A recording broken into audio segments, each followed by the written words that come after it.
Hello, everybody. This is Suneve, and I'm coming back to you with Chains and Eyeless Jack X Reader. We are starting off with Chapter 2. I believe we left off with the prologue in Chapter 1 previously, and we are starting off with Jack's POV. He didn't give her a chance to ask questions. As soon as his hand was freed, he struck. Even though his muscles were sore and numb from disuse, Jack still had the natural reflexes of a killer. He quickly pinned her to the ground, taking care not to let his full weight rest on her body as he strangled her with his one free hand. He was a bit worried she might fight back since his other hand was still stuck in the mitt and he couldn't pin her wrists. But to his relief she made no movement, just stared at him in shock. Soon enough her eyelids fluttered shut and her body went limp, at which point he quickly released his grip. A harsh bruise in the shape of his hand was left behind on her neck, the skin turning blue and green around the edges. However, she was still alive. Though he hungered greatly, this girl was still his savior, and sparing her life was the least he could do to show his gratitude. He'd even gone out of his way not to sit on her body so as to avoid making the bleeding from the cut worse. From the looks of things, most of that blood wasn't hers, and the injury didn't seem too deep, so she probably hadn't lost enough to die. Grabbing the discarded key from the ground, he found his arm had returned to that limp, sleepy state, making his movements wobbly and shaky. It took a few tries to finally insert the key correctly, and a few more to remove the padlock. He didn't even bother trying to open the mitt, shaking his hand so that it flew across the room with a loud clank and clatter. Rising as he shook his hands to try to bring back circulation, he staggered towards the stairs, his legs feeling like jelly. Now that he was finally free again, his priority was food, and something smelled wonderful up there. Jack had to crawl to ascend the stairs, a long, arduous process, but what he found made the effort more than worth it. His captor's bloody corpse was sprawled on the ground, his face clearly indicating his lack of life.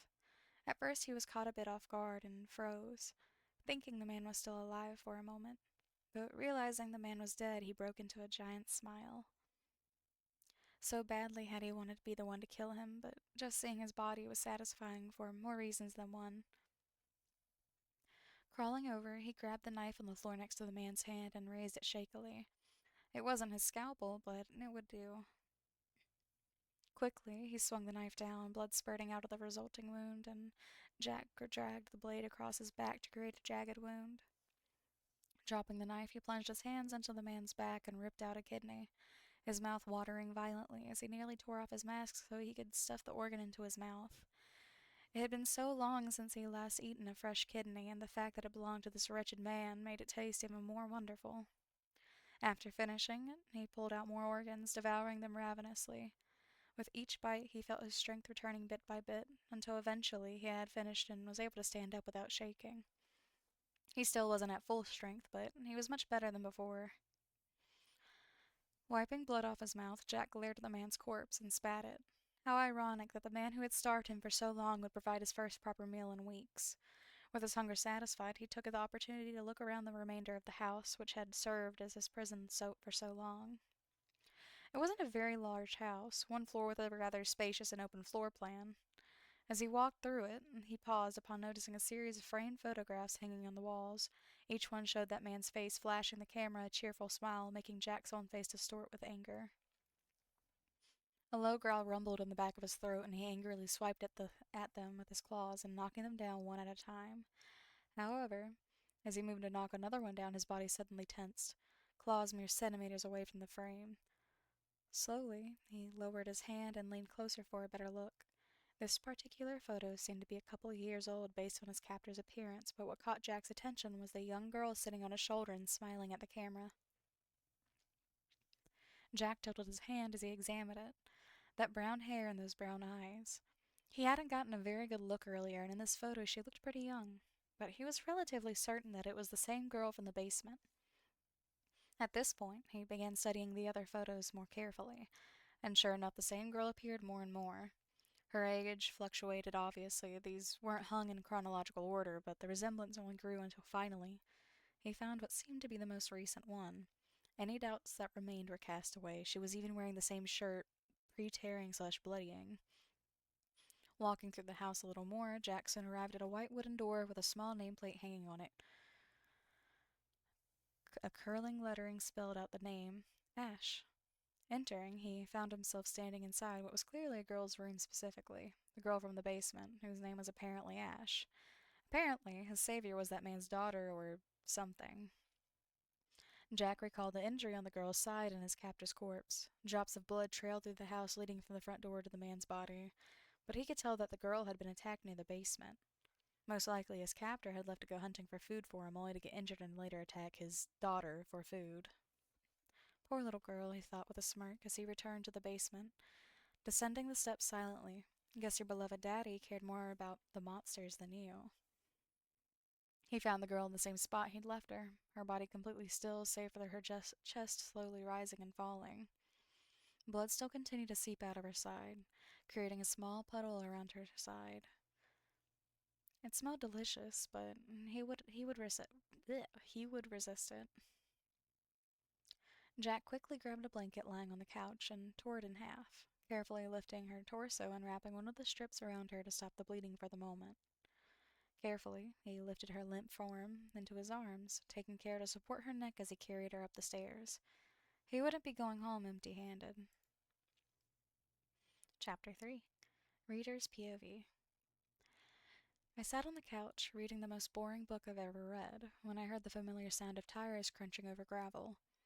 My eyes lit up as I jumped and flung the book aside, dashing towards the door to see a familiar green pickup truck pulling into the driveway. "Buddy!" I called as I raced towards it, waving enthusiastically as I turned off and the door opened. However, my joy turned to horror as Buddy nearly fell out, red staining his shirt. I froze in my tracks, my eyes wide. "Buddy? Buddy?" I ran to his side, helping him to his feet. "Buddy, what happened?" My eyes popped open as I gave a little jolt, my heart pounding. "Where am I?" Glancing around groggily. I registered that I was in my bed, wrapped in my warm covers. Huh? When did I change into my pajamas and fall asleep? I started to sit up, only to feel my legs catch on something. What the? Puzzled, I tried to shake my legs, but again I felt this tugging sensation, but this time there was a metallic rattle. Slowly I shifted in bed, lifting the covers to peek at my feet, only to freeze. Clasped around my ankles were metal shackles, chaining me to the bed.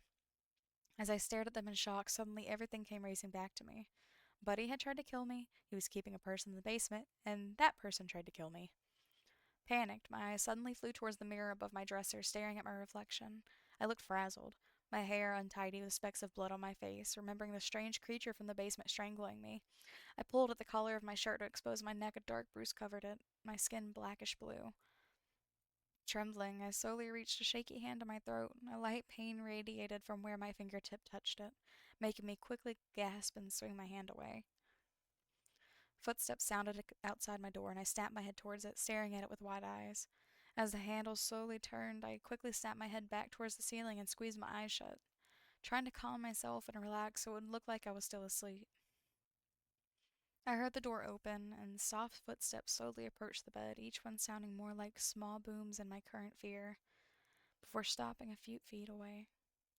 "Relax, Ash. Don't look like you're awake. Don't be so tense. Don't—" "I know you're awake."